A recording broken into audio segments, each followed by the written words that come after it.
What is going on, everyone? Welcome to another very exciting episode right here on the MIgardener channel. I am more excited for this episode than I am usually because in today's episode, I'm going to be disproving all of the doubt and negative criticism that I got about planting a fall harvest of tomatoes.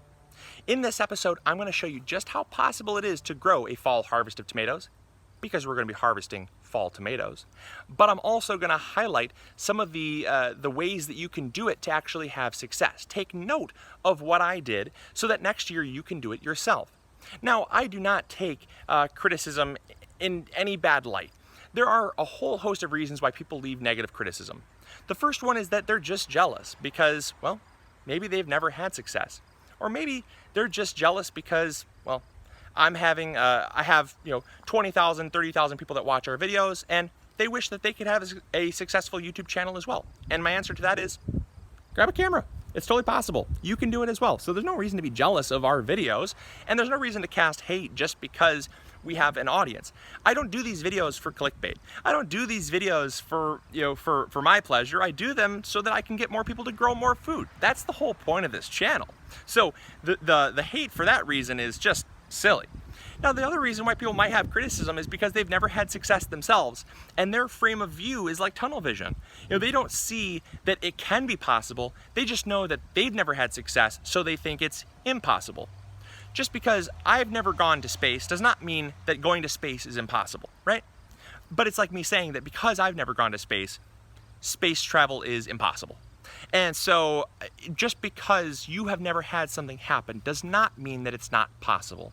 It's really important to have an open mind to what is possible so that you can maybe see what you're not doing right, or maybe you can see what you're doing wrong, so you can tweak something in your garden so that you can have the impossible become possible for you. Fall gardening is so rewarding. You can grow so much more food in fall because in the springtime, your season, at least our season, goes from spring to summer. And when it goes from spring to summer, you can grow very little because all your spring crops, they go to seed really quickly. All your cool weather crops, they get stressed. Your tomatoes, it's a good time for them to grow, but the problem is that it gets real hot and real humid. So they have a very brief season. They grow from pretty much July and August, and then they're dead. So what I like to do is I like to plant a fall harvest of tomatoes so that I have fresh tomatoes to harvest when all my other plants look like that. Yuck. So because we have our plants that we planted in the middle part of May already starting to die off, it's such a nice thing to have tomatoes. We can come out to the garden and harvest right now, just coming into maturity. They're just starting to produce. So with that being said, I'm going to show you these plants behind me. I'm going to show you the tomatoes on them. But first I want to talk about what we planted. So as I alluded to, planting the wrong type of plant is going to set you up for failure. We really focus on fall tomatoes being fast to mature and determinate. Fast to mature and determinate is the secret to getting fall tomatoes, because sure, if you have a tomato plant that's producing all season long and it can grow for 110, 120 days and produce tomatoes all 110, or not 110, but for most of the season, I guess. If you have a tomato plant that can produce tomatoes all season long as the plant is alive, it'll produce tomatoes.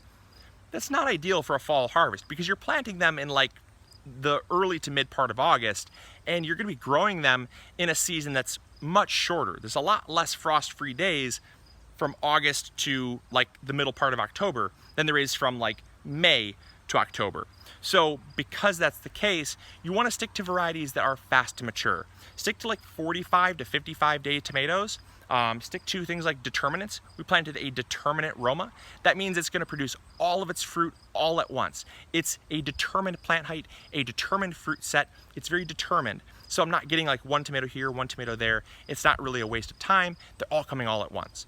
Or like a cherry tomato, a plum tomato, something like that, a grape tomato. Smaller sized tomatoes ripen much faster. They can produce much sooner. They mature much sooner, and so those are winning combination plants for fall tomatoes. So with that being said, let's check out these fall tomatoes because I think this is going to really inspire you guys to plant a fall harvest of tomatoes next year.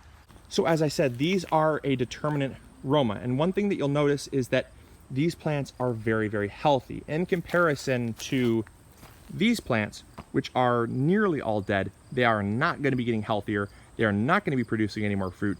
These plants are just flat out sickly. But look at these plants. These plants are thriving. They have no disease on them. There's no blight.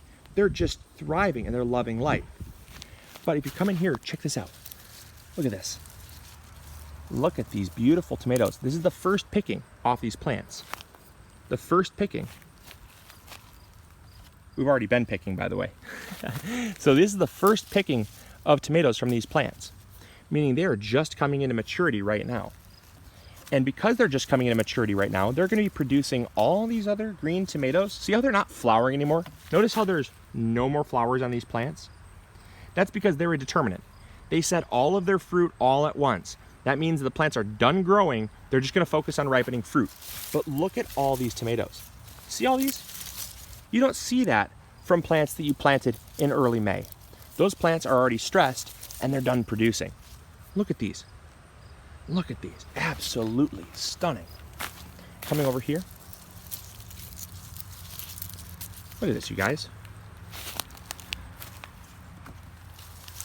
Got another tomato here. I might as well pick because it's starting to blush, but that'll ripen up on the counter. Coming over here. Look at this. Look at all this fruit, you guys. Look at all these tomatoes. This is not a, this is not a gimmick. This is not something that it's too good to be true. I'm showing you what's possible because, like, look, these tomatoes are just falling over. There's so many tomatoes on these plants. They're just falling over. Got all these tomatoes in here. I'll pick this one here. It's starting to blush. I'll pick this one because I want to make sure that these plants really focus on ripening. As soon as these fruits start to blush, I pick them so they can work on ripening some of the other fruits. A little bird damage there on that one. But look at these. Look at this. Look at this. Look at this, you guys. This is not make-believe. This is not a myth. This is possible. You can do this. This is possible. Oh my gosh, you guys, look at this. This is just absolutely incredible.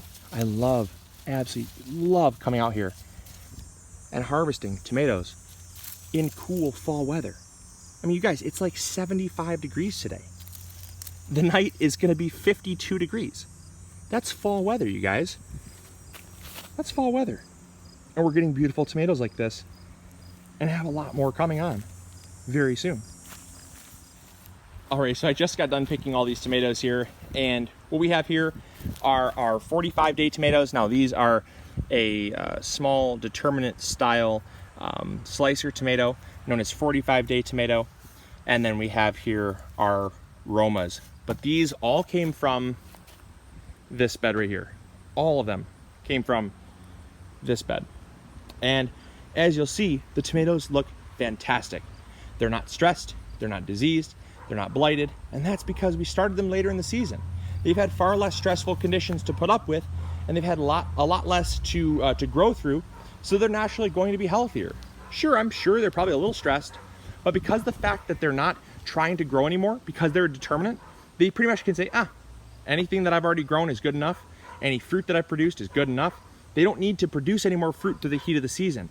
They don't need to produce any more growth through the heat of the season. So even though it's been hot and dry and humid, these plants don't really care. And so as you can see, fall conditions, fall tomatoes.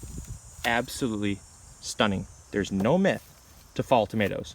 The only myth is that it's not possible. It in fact is possible, and you can do it too. So there you go. There are fall tomatoes. I really hope that you guys enjoyed. I hope you learned something new, and I really do hope that you will try growing fall tomatoes. It's so easy. They don't need any high tunnels. They don't need any hoop house coverings, greenhouse plastic. They don't need any of that. They just need to be planted later in the season, and you just need to pick the right type of plants, and you yourself can have tons of success. When other people's gardens are fizzling out and are getting done for the season, they're gonna have to go to farmers markets or the grocery store to buy their tomatoes. But you can have fresh tomatoes coming into season right as soon as most people's season is ending. I think that's just so amazing, and it's so rewarding for me to take charge of my food security and grow more food for my family. That's what it's all about, growing more food in less space. We're taking charge of space that would normally be wasted, and we're actually using it to grow more food. So I'm absolutely excited about this method. I'm super stoked to have this type of results, and I'm really happy that you all came along for this episode to see that it, in fact, is possible. Now finally, I wanted to go through, just in summary, what we did. It's very simple. We planted seeds in early July. We planted seeds in early July after we'd already planted out our first crop of tomatoes in early to mid-May. We planted those seeds out in early July so that as soon as that first planting of tomatoes was starting to have ripe fruit, we could prepare a bed to plant those plants, the second planting of plants. We planted that second planting of plants in about early to mid-August, and then all we did is we simply grew those plants just as we would the other tomato plants. We kept them alive, we kept them healthy, and now they are producing fruit when all the other tomato plants are fading. So that's all we did. It's as simple as that. We chose a early maturing, fast ripening, determinate tomato, and that's all we did to pick the right type of tomatoes. The rest is the results that you could see. So I hope you guys enjoyed. Hopefully you learned something new. Hopefully you will plant a fall harvest of tomatoes. If you do, and you already have tried this method and you've had great results, let me know in the comments box below. I'd love to hear it. So as always, this is Luke from the MIgardener channel, reminding you to grow big or go home, and we'll catch you all later. Bye guys.